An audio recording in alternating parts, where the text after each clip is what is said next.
So, Sagi, just read, I know Sagi for some time, but I just read today, we're preparing to this interview, that you actually wrote a book for kids.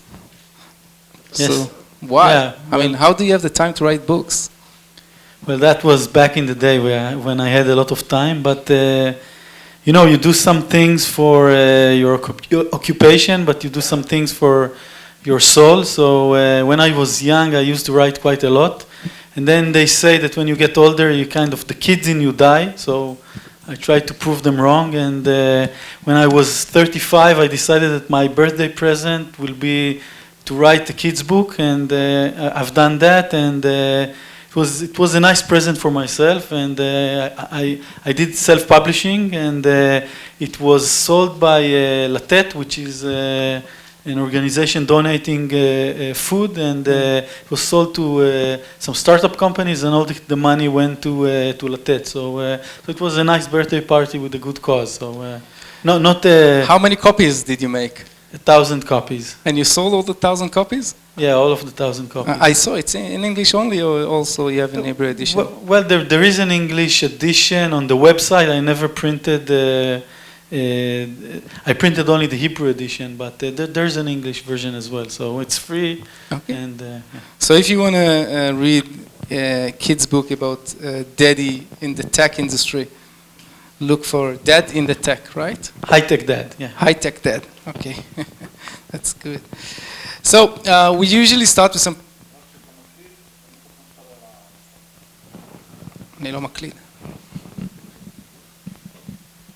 Some personal questions. Where did you grow up? In Israel? In Tel Aviv? In Israel, in Holon. In Yafo? No, I was born in Jaffa, I think, in a hospital, but then brought back immediately to good old Holon, which is like Tel Aviv, only a little bit to the south. How do you describe your childhood? Was it just a standard childhood? Were you like a geek child? Yeah, you know, I think that it was quite standard, but there were some geeky aspects to it, obviously. So I got to this kind of gifted children program, so it gave me good perspective on the fact that there are many talented people out there. So when you're looking at how good you are at a certain aspect of life, you suddenly found that there are people that are much smarter, better than you. So it gives you a good perspective. But yeah, I was quite geeky. I did the whole ZX Spectrum. To some of you, it will be Chinese, but Dragon, Atari, assemble, disassemble. 64. Yeah, Dragon 64. I even had that one for I think a year. So semi-geeky. Semi-geeky.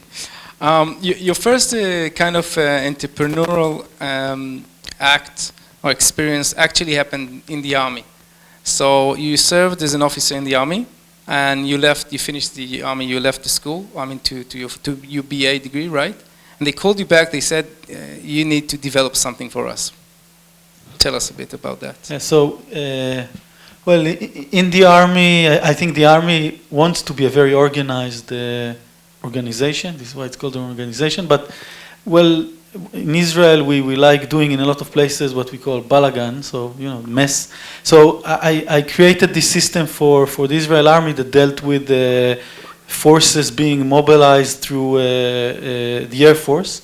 And then it was decided that this system is nice, but it can wait for a few years. So I left, I went to university, and then one night before, this is something you remember, there was this disaster, the helicopters disaster in Shar Yeshuv. So it was on the news, and then suddenly I'm getting a phone call. So for the guys from out of Israel, 2 helicopters crashed in the air, and I think it was 71 people died. Was it? Like more than 70 soldiers died, so, and then they called you back? Yeah, they for 72 hours, they didn't know who exactly were the people on the 2 airplanes, on the 2 helicopters, because people switch quite a lot. So then it became crucial. to go back to the system that was kind of developed by borrowing a lot of different pieces, different computers from different units. So they called me back to try and complete the system that was built. But you started studying, right? You were in the middle of your BA. Well, you know, there is the trick thing of miluim, so you do your reserved army. And I think it was a good cause. I mean, when someone calls you and tells you that they don't know who's on the helicopters, they don't know, they cannot go to the parents. It took many days until they went to all of the parents to tell them who were on the helicopter. So it's something you cannot refuse. So, right. If you finished the army, your BA, and you actually joined a very, very small company, developed some kind of marketplace, B2B marketplace. Tell us about this adventure. That was before 2000. Yeah, it was 1999, just before I experienced the first bubble crash or whatever they're called. So yeah, I joined this very small startup as one of the co-founders. We wanted to change the world of B2B, the way they manage inventories and catalogs, combine together catalogs in a smart way so they can be consumed by large institutional organizations.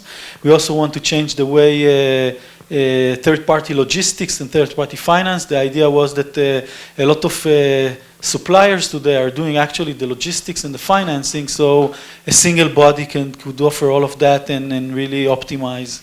So that was a really good idea in 1999, but 2000 kind of saw both the crash and B2B kind of eradicated from the startup world. So it was really hard to keep that up. So before the bubble blew up, just before that you left this startup, and amazingly, after being in a startup as a co-founder, you joined kind of traditional product company for insurance called Edit.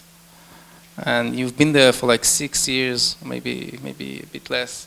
And then you took another year as a consultant working for HP, Mercury. And tell us about this period. I mean, after that you decided not working anymore with corporate. So how was that? Well, I left this small startup, and it felt while on one side getting more money into companies was getting harder and harder, it was quite easier to get a job still. So I got a lot of proposals, also from kind of top red herring, if you know the term, top 100 red herring companies. But then I decided that this time I want to take something that would be, I don't know if it's safer side, but kind of more enterprise, going to financial organizations, and I took a proposal from Edit, which was also on the size side. They were less than 18 people, but from an organizational perspective, they were trying to serve huge companies, the access of the world and such. So it was a good adventure because the CEO he gave me this little booklet that Gartner created for the company. It was written in most of the pages that the insurance market is going to Java. He told me, I need this, can I have this? And we started the journey of doing this. It took almost 7 years, but when I left Edit, we were more than 120 people, so winning the largest insurance projects out there in Europe. So it was a very interesting period, and then I decided that maybe I'll do my own startup, maybe I'll do some other thing. I was open to all sorts of suggestions, and then I did a little tour with Mercury on the verge of when they were acquired by HP. So it was an interesting experience, but not really for me. So. And then you came back, it's not Edit, but it's a year later you joined Sapiens, which is a very large insurance product company. And you came back, they called you back to develop the next things for Sapiens. You've been there for a few years, right? Yeah, almost 7 years. Yeah, Sapiens did this headhunting thing.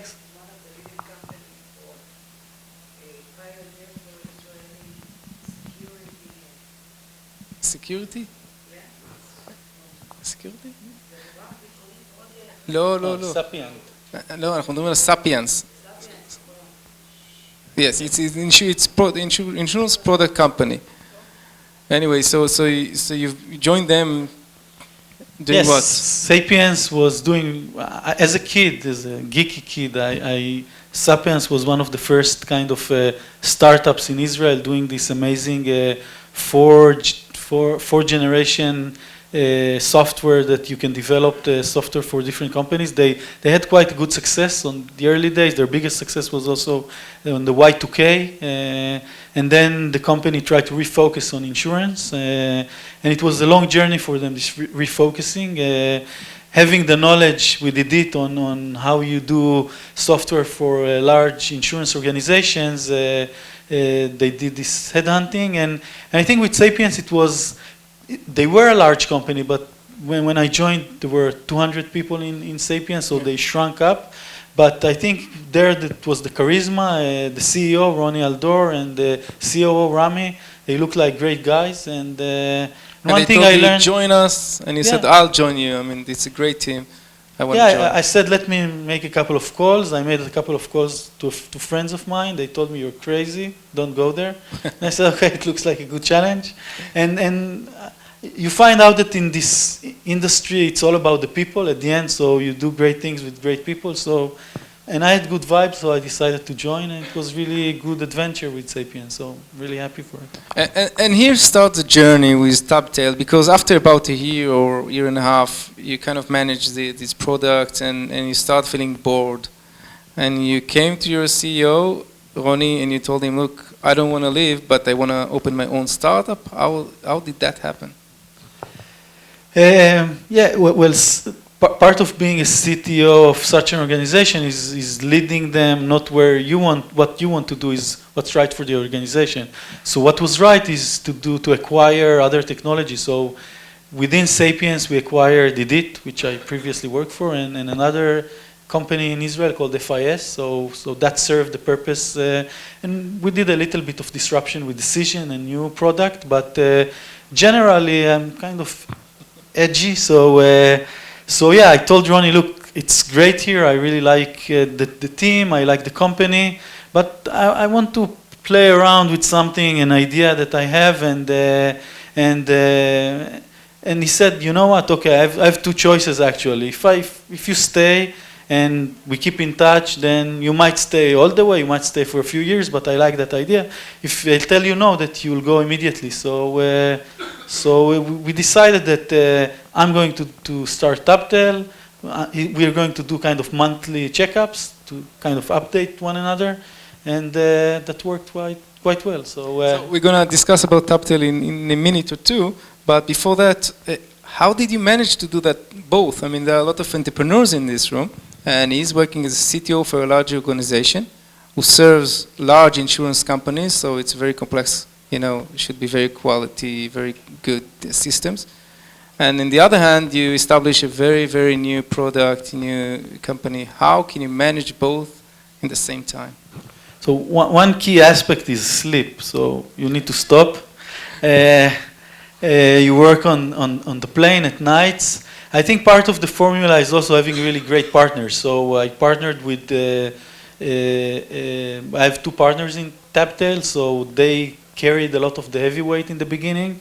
Another part was a good friend of mine that was part of the first startup of ECU. So he just finished along the way another venture, and I told him, come on, and he came and actually managed the early days of TabTale. So like always, the good stories, you need good people, and then I could do what I like doing in many cases, so kind of steer the wheel, do the strategy, have good relations with people that can help, and I think that it worked really well in the early days. How much time did it take until you understood you have to leave Sapiens and put 100% of yourself in TabTale?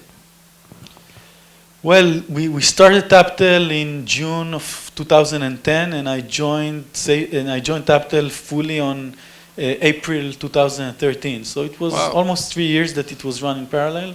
This is one way not to ask for funding. Just keep working in your previous job. But this is a question I'm going to ask you. Well, it's not actually funding. You need actually to work for the other company and bring deals, and otherwise you're going to not stay there. So it was an interesting challenge, and it was very demanding. But it was great period, because I think when there are good energies on both sides, good things happen. So, and they did. So. Yeah.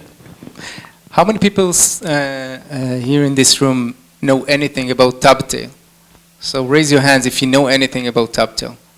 Not too much. That's good. That's good. So, Sagi, can you share some numbers with us? How many employees? How many offices? How many downloads? How many games do you have? Like, just overview of the company. Sure. So, by the way, just if you follow, I know for us there is the Gartner of mobile is App Annie. So it just released yesterday. It's still not the official blog. Our position in August. You need all the time to track your position. So we were number 9 on global downloads for iOS and Google Play in August. So wow, for kids game or globally everything competing globally. with globally. So that's almost 1% of the total downloads in the whole world goes to TabTale. So it's a nice number. So 1% of the global downloads goes to TabTale. That's a good tweet, guys. Good tweet. By the way, in the US on iOS we were number 3. So in an iPad number 1. So we like being number 1. So we try to find the number 1 angle. So around numbers, we have 250 employees globally. Around 80 in Israel, around 80 in Macedonia. Then we have around 10 in Bulgaria. We have around 25 in Serbia, and we have a team of almost 40 in China. So very global organization.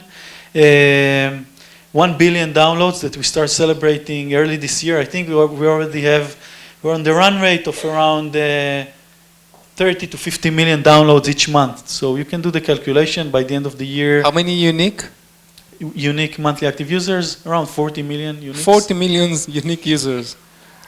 Yeah. So yeah, that's a nice number. So so nice numbers.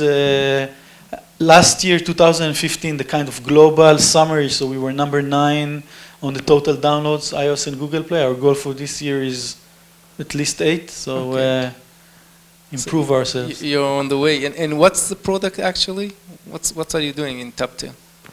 We do the best thing. We play with games. So and we develop a lot of games. We're actually, I mean, the story of TabTale. We did a huge investment in infrastructure. So we are technology and content company combined together. In the early days, when we started thinking about what we want to do with TabTale. So for us, a big part was creating a kind of superior technology that would allow us that if something that we thought that would be successful will actually become successful, that we can go ahead and do many more of these, and that actually worked. So we developed different pieces of technology, starting with the authoring environment for how to do in an easier way develop content for kids.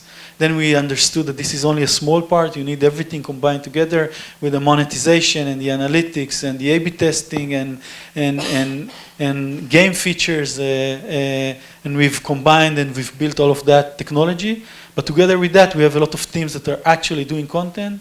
We even do a little part with third parties, so publishing other developers' content, but this is maybe 2-3% of what we do. So when we say games or gaming, there are so many kinds. You started with interactive books. That was like in the early days. And for like kids like 4 years old, what are you doing today? Like casual games, what kind of games are you into? So yeah, when we started, we were doing interactive books, then we moved to educational games, casual games for kids, so we've done this journey. A journey, by the way, to the categories of the App Store. If you want to kind of grow, you need to grow with some order in mind. Mm-hmm. Today we do as well, we have a simulation platform like doing Kim Kardashian type game, a fashion simulation platform that is doing very well with right now there is a game in the App Store called It Girl, so don't get hooked. So we have some match 3 games that we are doing publishing for. but we also have a big casual and super casual practice. Super casual being the kind of Flappy Bird type games or Krusty Road.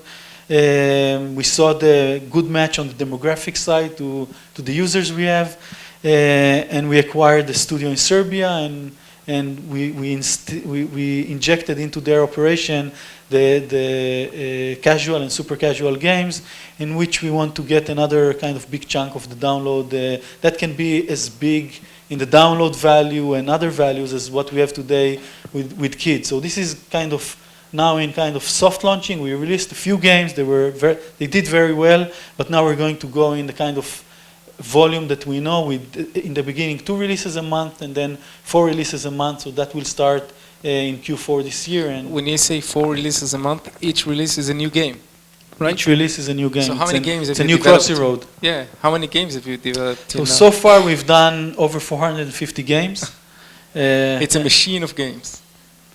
Yeah, it requires a lot of discipline and a lot of chaos together. Yeah. Kind of trying to manage the chaotic process of doing something creative together with the productive process of having something that will release every week, something that will kind of feed the beast, feed the users, because they get tired very easily. The retention on every game looks like that. So you get their attention for a week and sometimes for a month. And if you don't give them something new, then they will go away and find the next big thing for them. So there was a point in time, and this is a really interesting story about where everything started working. When you decided, I think that was before Christmas 2012 or 2013? 10. No, the first... Christmas Tale. Christmas 10. Yeah. 10. So tell us the story, like when you suddenly start working with this Christmas 6 pages books that you published. Yeah, so our original concept was we're going to change the way kids are reading. There are iPads on one side, 2010, and interactive books. And we thought, well, ebooks are so, they're just like regular books. Let's give kids a much better experience.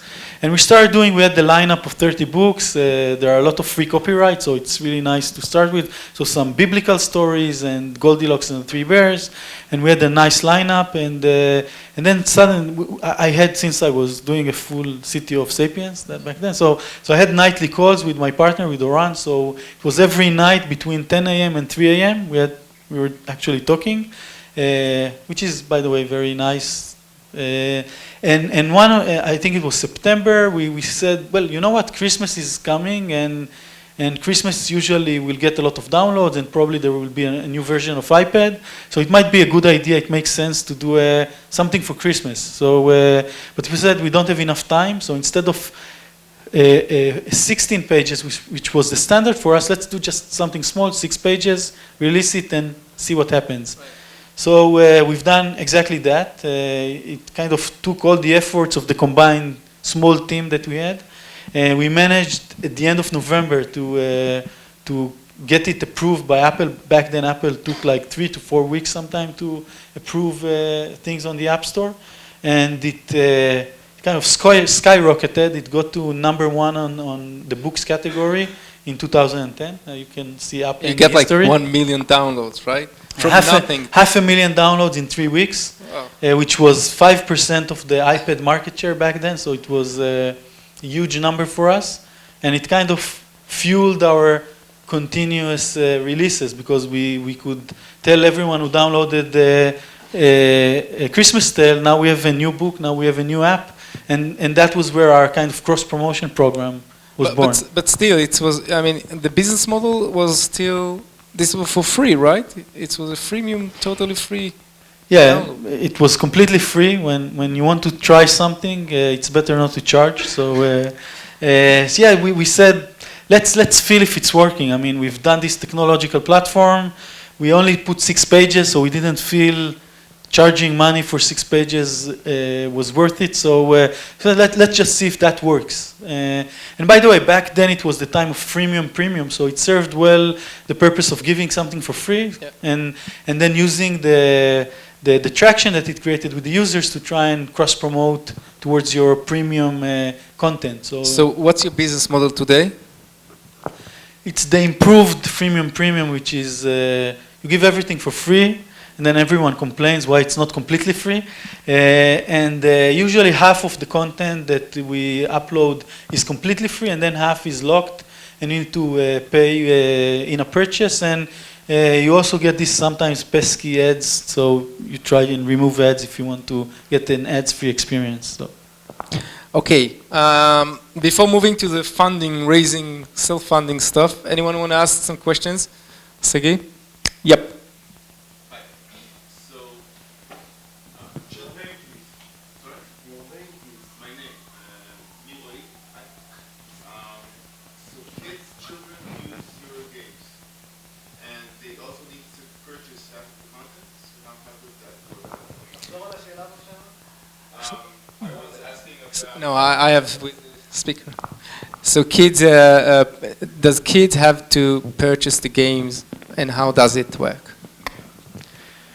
Yeah, well, like any other thing that kids purchase in Toys R Us or so, yeah, kids, by the way, we thought originally that parents are going to be the ones downloading stuff. We found out very fast that kids are actually downloading. Parents might be gatekeepers on the kind of 2 to 4 year old, but afterwards 4 and above kids download whatever they like.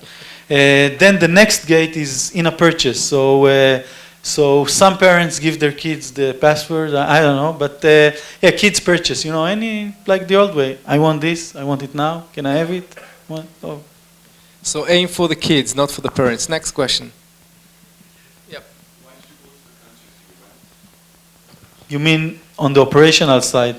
So why did you go to the countries you went? So our vision in the beginning, I mean, there are companies who went with a very kind of clean line. If you see Tokaboka, they're a Swedish company. So if all of their apps have the same kind of art line. And our goal and our concept was to create something that would be multinational and global. So, and we understood, by the way, also from the beginning that there is going to be a considerable economic aspect of business. So we're going to compete with China, with East Europe, with the US, with Germany, with Sweden. So we needed to be agile, we needed to do things in the right places. So when we started the company in 2010, we immediately, in February 2011, created an offshore center in Macedonia. It's a small ex-Yugoslavia country. We like the mentality of the people, we like the art. We then hired some illustrators in Ukraine, in Bulgaria, but we had the kind of a global talent pool. As a target, we put to ourselves, we want to be very effective in APAC, so we looked for a studio in these regions. China was very appealing to us, although a lot of people back then said, no, don't go, don't buy studio in China, they will all disappear, they will steal everything, but it's not true. I mean, we have an amazing team in China, one of the great studios that we have. They grew from 10 people to 40, doing huge growth within our company. And then when we saw that we are doing really well in some of the territories, for instance, Macedonia, we went to the kind of bigger sister or brother, which is Serbia. So we found out which countries we can do well within the operational values that we wanted. And on the global side, I mean, we worked with illustrators globally. So India, US, any part of Europe, Israel, because we like that when people are downloading our games, they don't feel that they were all created by a single mind, by a single illustrator, but it's kind of a global experience. Some like that game, some like that art, some tell us this is amazing, this looks bad, but we like the fact that they can really experience and get whatever value they like. Yeah, one more question, please, and this.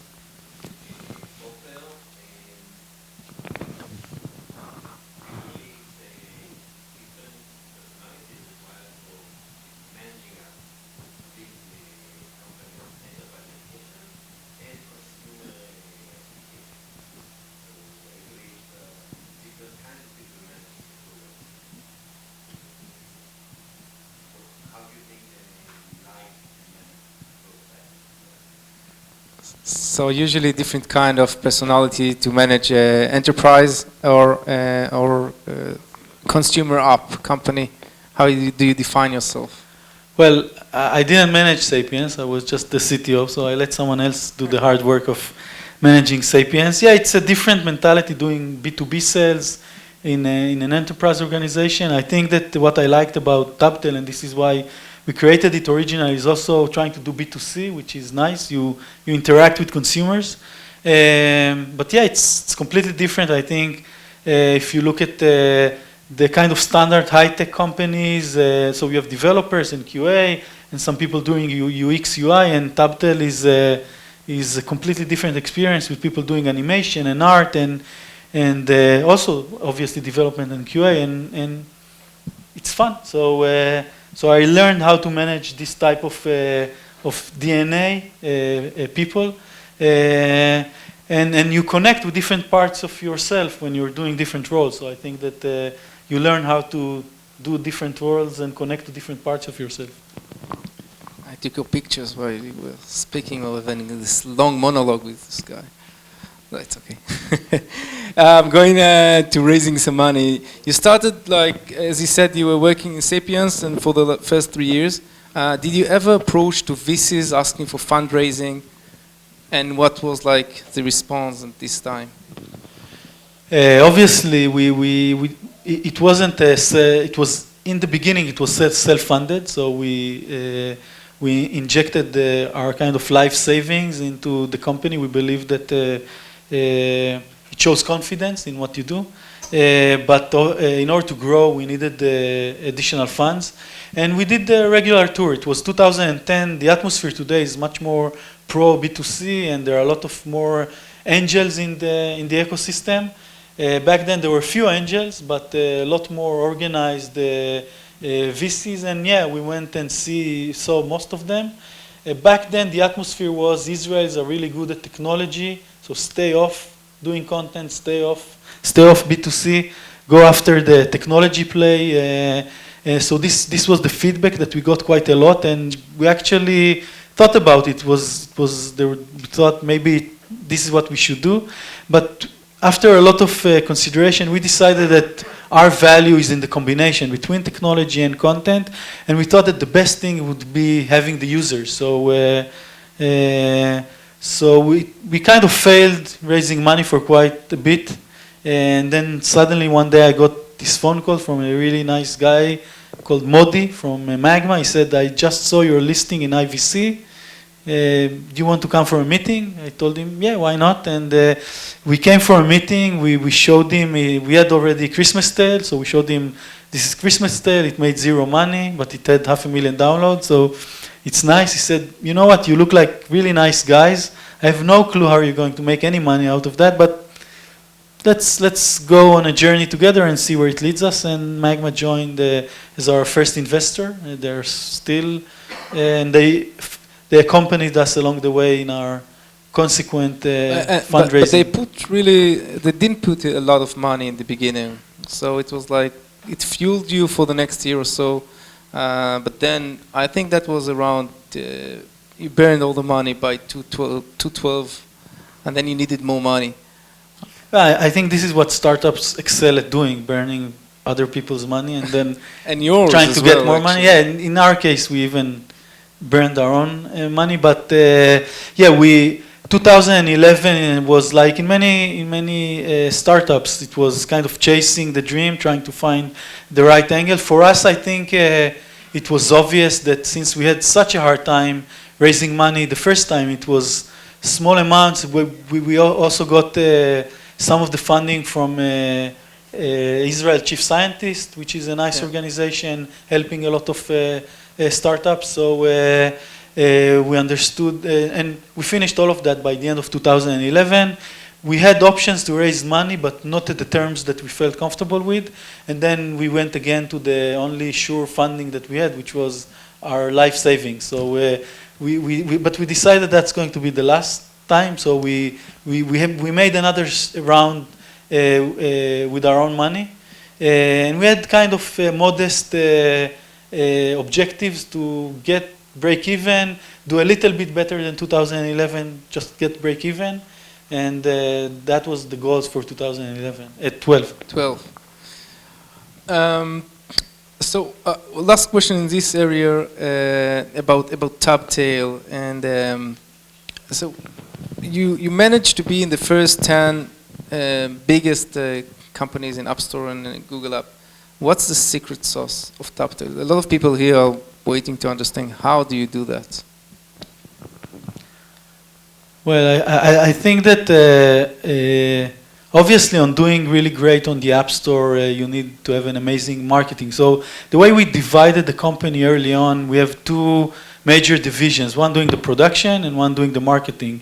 And the marketing division is almost completely independent in the sense that they can decide their pipeline, they can decide not to take any of what is being done internally. They can decide there are external developers doing much better job than what we do internally, so let's publish them. So it makes the operation and the cooperation between the teams such that they don't have to publish what we are doing internally. So internal game creation needs to be really great. And obviously they invested a lot in analytics, in understanding the App Store, in A/B testing, and we have encapsulating all of that technological infrastructure that provides us with, I think, a great advantage over someone that is just entering the field. Also, I think what we all know is that since we got early on in 2010, that gave us a big upside on being there early on, accumulating the 40 million unique active monthly user, getting to 1 billion downloads. And today when we release a new game, we're not at the same situation as someone who's just going to release something into the App Store. So part of the secret sauce is having 40 million other people who are going to download what we're releasing next. So that's a big sauce. So. Are you also sell your services as a publisher? No, we don't sell, we cooperate. So if we get really interesting, high quality games that are sitting well within what we think that we can promote, then we promote them within our network or with some kind of publishing agreement.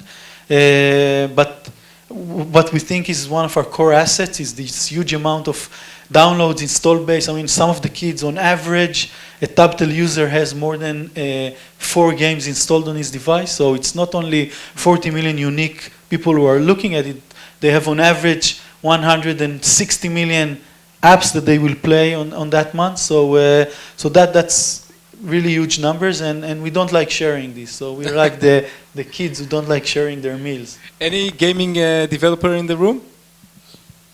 Nope. You're not a Meir. You're not a gaming developer. It's some other kind of game. It's a check, right? Chess. Yeah. Maybe it's not kids, but maybe it's the next generation of what you're gonna use in TabTale as well. So we have a very short game we do in this event. It's yes/no question. I'm gonna ask Sagi a few questions. You're gonna have to ask. If you wanna ask yes/no question, very short one. Think about the question or two, and I'm gonna let you to ask questions. So first, founder versus co-founder. Yes. One founder or more than one founder? More than one, yeah, obviously. Business plan, yes or no? Garbage in, garbage out. Yes, but don't mind. Crowdfunding, yes or not? No. Why not?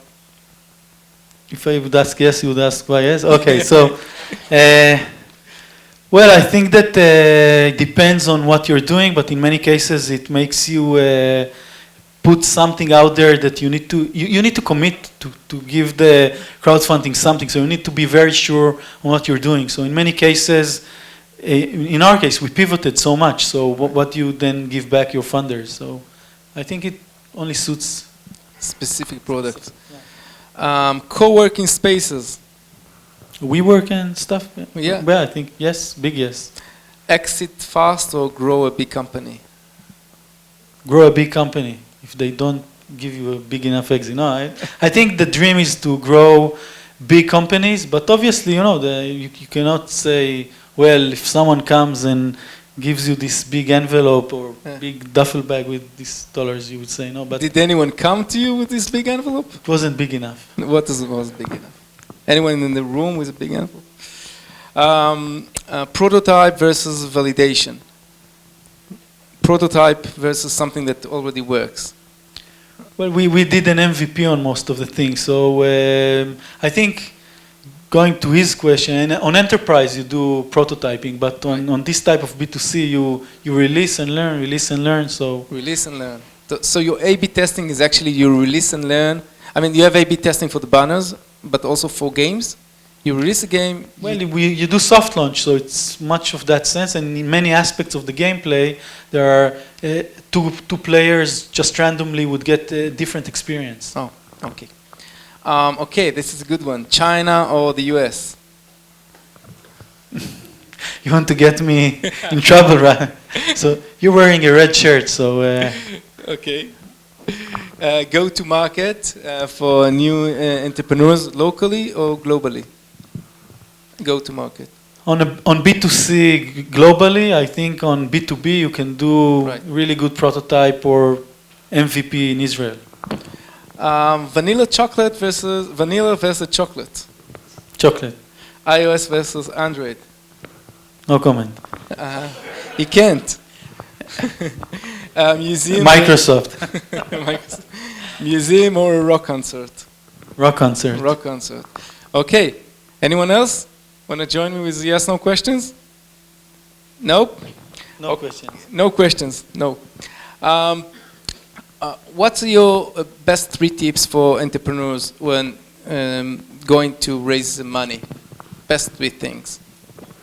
Well, I wasn't that good at raising money, so I'm not sure that I can provide tips. I think investor, at least this is what they say, but I think the good ones actually do it. They invest in people, so be yourself. And if they like you, they will actually, I think, invest in you. So there's no use kind of trying to reinvent who you are. I think business plan should be very honest and put forward the things that you know, which are very few when you start a company, and quite a lot of the things that you don't know. Under promise and then try and oversell. So that's basically it, and don't come with presentations. So.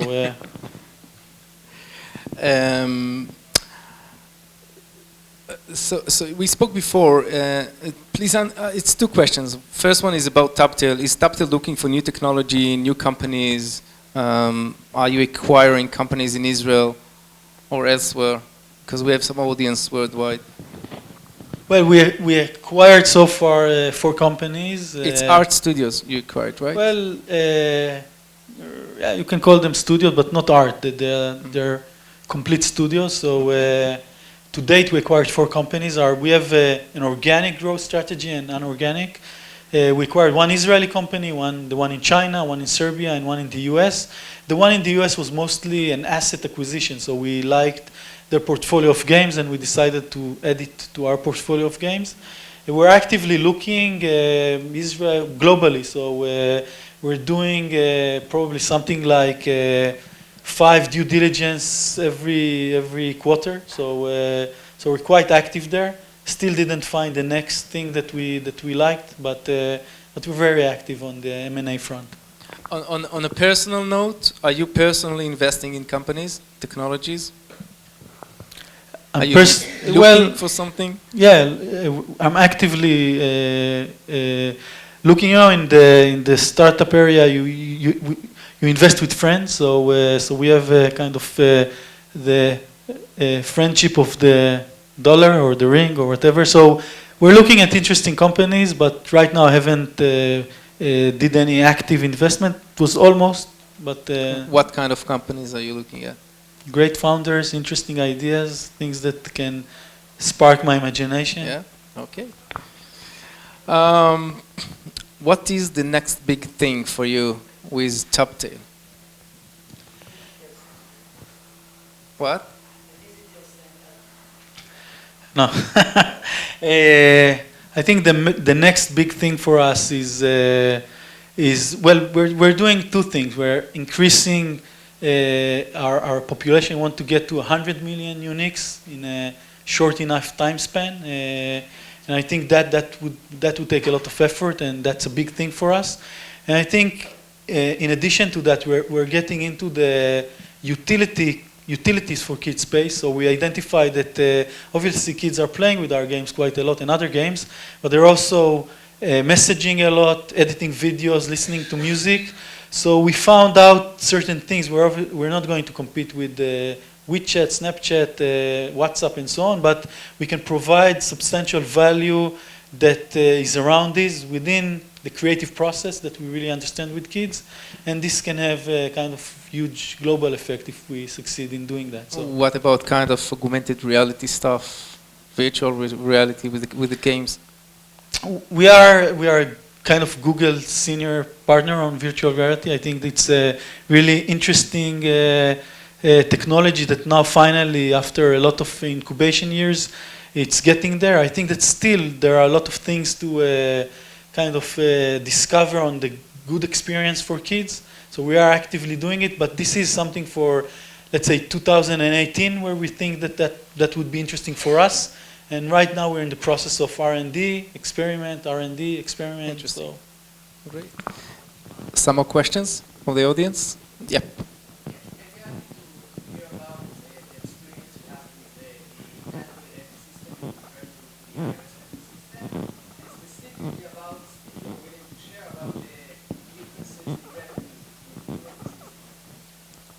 So experience with Android and iOS ecosystem.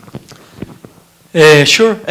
Well, the revenue differences are, I think you can look at many of the App Annie blogs or any other, so the numbers they publish are correct. So you get something like 25% of the user value on Google Play as opposed to iOS on average. But on some games, I think on Match-3 you get 50 to 70% on the dollar. On other games, it's 90-10. So it really depends. Our experience, I mean, it's different ecosystem. On Google Play, you look at the mass of device and growth, while iOS is stagnant for a while now. On the download side, on the amount of on the device growth. So it depends on how you look at yourself. If you're just looking at the monetization side, then obviously you're going iOS and invest only in iOS. We look at ourselves as a kind of global player, long-term player. So we know that probably the next billion devices out of Africa and different geographies, in majority of them are going to be Android devices, even low-end devices. So we're gearing up towards that. The games that are going to be the games that will run effectively on these devices. So these are different experiences. I think the ecosystem behaves differently. iOS with their kind of burst weekly itinerary, Google Play with a kind of much longer promotion that you get there within a month. So I think it's different. You really need to know on an intimate basis the differences and act accordingly. But I think both are amazing environments with huge opportunities for any developer, and I wouldn't recommend neglecting any of these. So one more question before Avi. Meir.